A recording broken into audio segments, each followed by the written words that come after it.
When I think back about how and where I grew up, I am the least likely candidate to be in full-time ministry, especially leading in the early days of the multi-site movement at one of America's largest and fastest growing churches. It's highly unlikely that I would be talking to you today or that I would get to work with so many amazing church leaders around the world.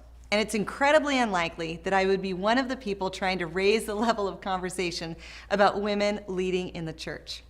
It's highly unlikely except for a few critical things. Actually, it's not because of a few critical things. It's actually because of a few critical people. In his book, The Power of the Other, Dr. Henry Cloud explains that when we are challenged to grow and perform at higher levels, just learning the information isn't enough. We actually need to become better.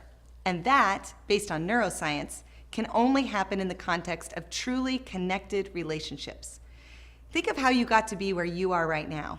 I'm sure there were lessons and situations that grew and stretched you.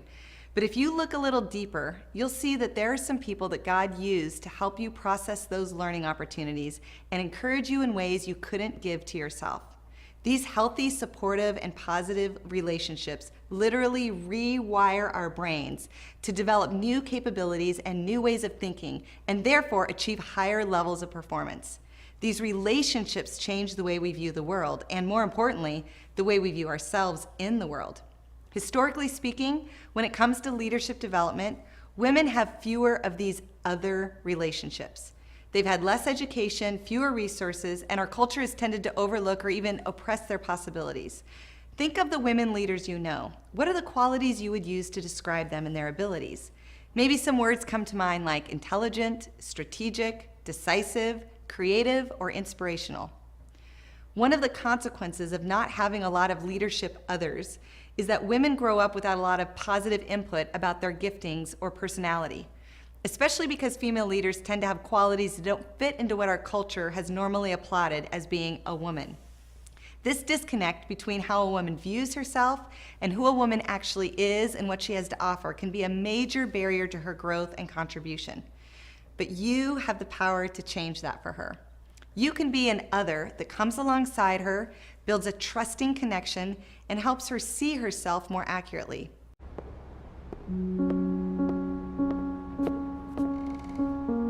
I always thought people were so cute when they have the little cheeks and they're like rosy, but mine are pretty plain.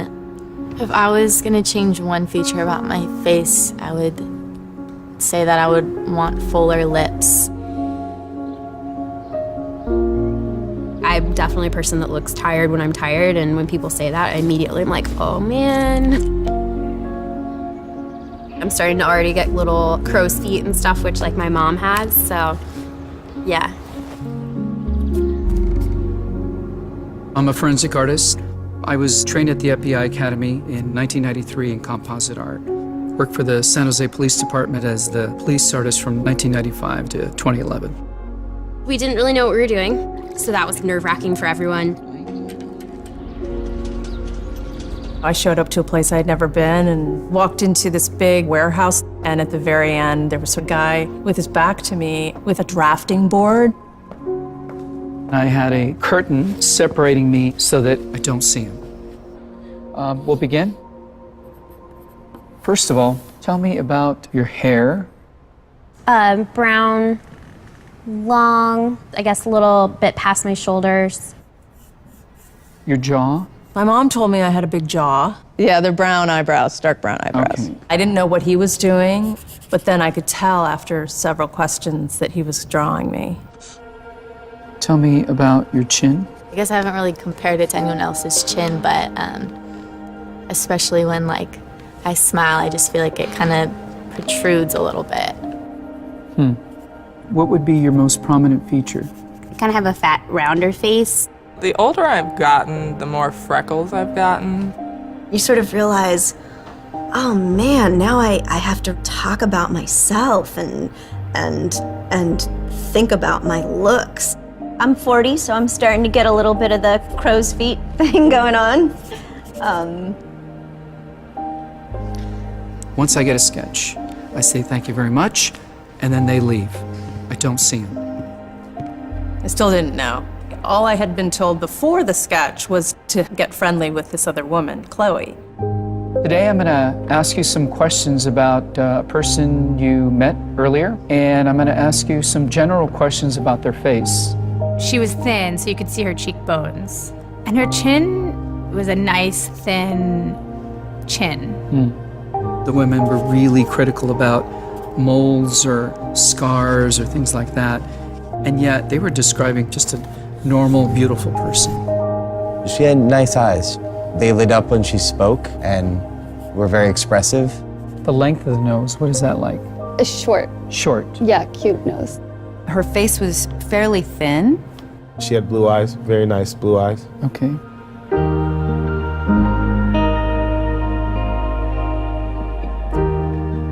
So here we go. So this is your self-described image? And then somebody else described you and I did this sketch.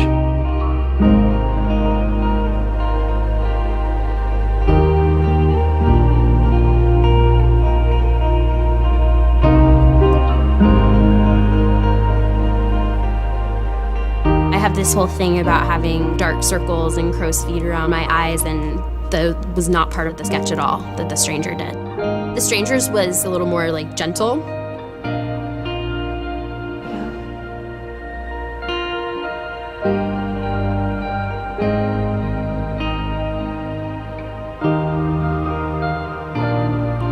It's pretty different. Which is very strange.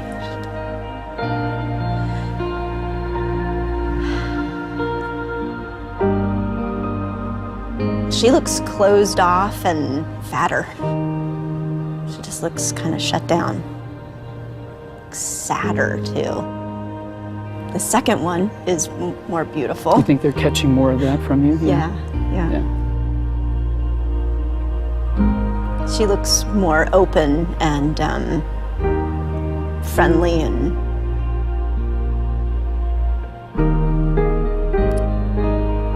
happy. I've come a long way in how I see myself, but I think I still have some way to go.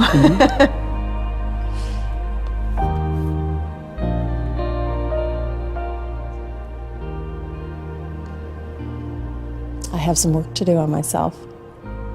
Do you think you're more beautiful than you say? Yeah. Yeah. Chloe's perception was so clearly different. Her picture looked like somebody I thought I would want to talk to and be friends with, like a happy, light, much younger, much brighter person. It's troubling. I should be more grateful of my natural beauty. It impacts the choices and the friends that we make, the jobs we apply for, how we treat our children. It impacts everything. It couldn't be more critical to your happiness. Our self-perceptions are generally kind of harsh and unbecoming when really that's not how the world sees us. We spend a lot of time as women analyzing and trying to fix the things that aren't quite right, and we should spend more time appreciating the things that we do like.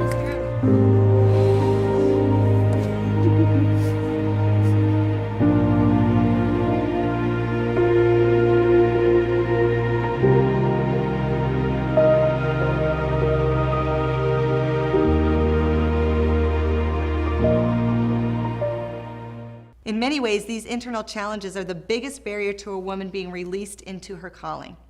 But as an other, you have the power to speak life and truth into her. This can come in a lot of different forms. In the book, we talk through 3 specific roles that every woman needs: a mentor, a sponsor, and a coach. Depending on your role on the team and your own expertise, you can likely be one or more of these to the women on your team. To learn more practically how to do this, read Chapter 5 in Developing Female Leaders. You might also consider setting aside some budget money to specifically invest in the women on your team. In male-dominated environments, there is a natural affinity, and young leaders are more often offered this kind of organic development. But with a minority such as women, you have to push against the cultural drift and set aside time, money, and energy for her. But it is worth it. not only just for the women you are investing in today, but in the people she will go on to touch and lead. She cannot change these things on her own. She needs an other. She needs you.